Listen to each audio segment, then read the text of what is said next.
उत्तर प्रदेश के अयोध्या में नाबालिग गैंग रेप में अब राजनीति गर्मा गई है। बीजेपी इस मामले में सपा को पूरी तरह से घेरने में जुटी है, क्योंकि आरोपी मुस्लिम समाज से है और पीड़िता अति पिछड़े वर्ग से। लोकसभा चुनाव में जिस पिछड़ा दलित अल्पसंख्यक यानी पीडीए राजनीति के सहारे अखिलेश यादव ने बीजेपी को मात दी थी, अब उस पर सवाल खड़े किए जा रहे हैं।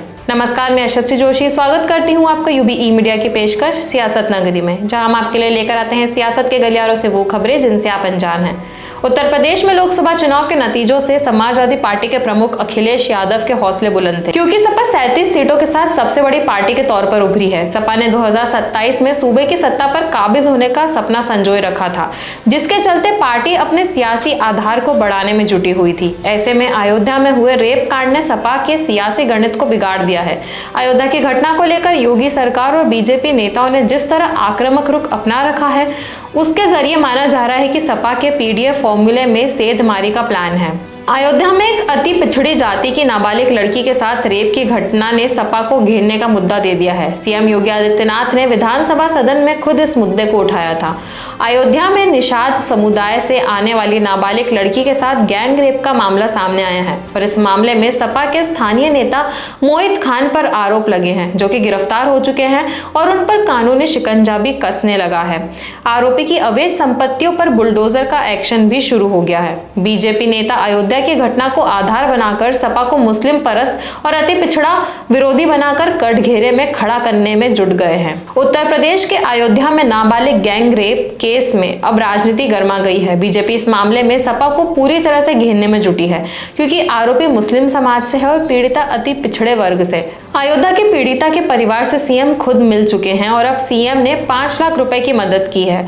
सरकार के मंत्री और सहयोगी दल निषाद पार्टी के मुखिया संजय निषाद सहित पार्टी के कई बड़े चेहरे पीड़ित के घर पहुंचे। लोकसभा चुनाव में जिस पिछड़ा दलित अल्पसंख्यक यानी पीडीए राजनीति के सहारे अखिलेश यादव ने बीजेपी को मात दी थी, अब उस पर सवाल खड़े किए जा रहे हैं। अयोध्या में नाबालिग के साथ गैंग रेप की घटना ऐसे समय पर हुई है जब अयोध्या जिले के मिल्कीपुर विधानसभा सीट पर उपचुनाव को लेकर सियासी तपिश गर्म है।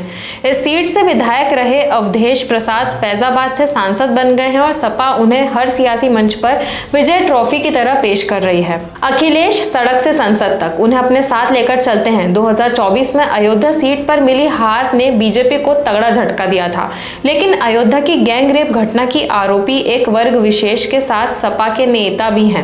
ऐसे में बीजेपी को सपा पर आक्रामक होने का मौका दिया है। बीजेपी नेताओं का कहना है कि अल्पसंख्यक वोट बैंक की राजनीति के लिए इस घिनौनी वारदात पर भी सपा नेता बोलने से बच रहे हैं। डिप्टी सीएम केशव प्रसाद मौर्य ने सपा अध्यक्ष अखिलेश यादव पर करारा हमला बोला है। अखिलेश यादव को कांग्रेस का मोहरा बताते हुए केशव प्रसाद मौर्य ने कहा है कि निषाद समाज की पीड़ित बेटी के मामले में पहले आप पीडीए भूल डीएनए और अब न्यायालय की बात कर गुमराह ना करें।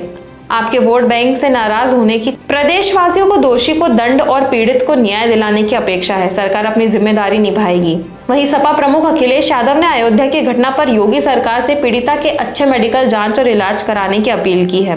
साथ ही उन्होंने कहा है कि पीड़िता के जीवन की रक्षा की जिम्मेदारी सरकार की है और कहा है कि आरोपी की डीएनए जांच कराई जाए ताकि सारी चीजें साफ हो सके।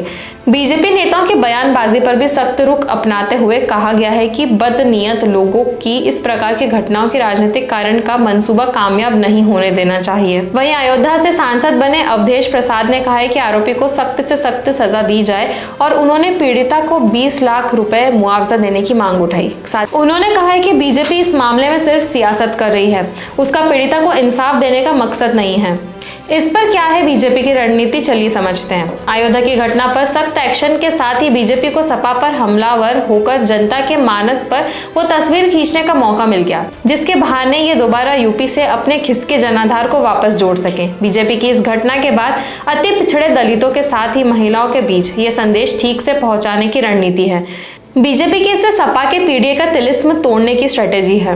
2024 के लोकसभा चुनाव में दलित और ओबीसी वोटों के छिटकने से ही बीजेपी यूपी में नंबर 1 से दूसरे नंबर की पार्टी बन गई है। बीजेपी की कोशिश अपने खिसके हुए जनाधार को वापस लाने की है, जिसके लिए उसे अयोध्या की घटना ने मौका दे दिया, सपा को कश्मकश में डाल दिया है। और जिस तरह सपा ने यूपी में दलित पिछड़े वोटों को साथ कर एक मजबूत समीकरण बनाया था, वो अब गड़बड़ाता नजर आ रहा है।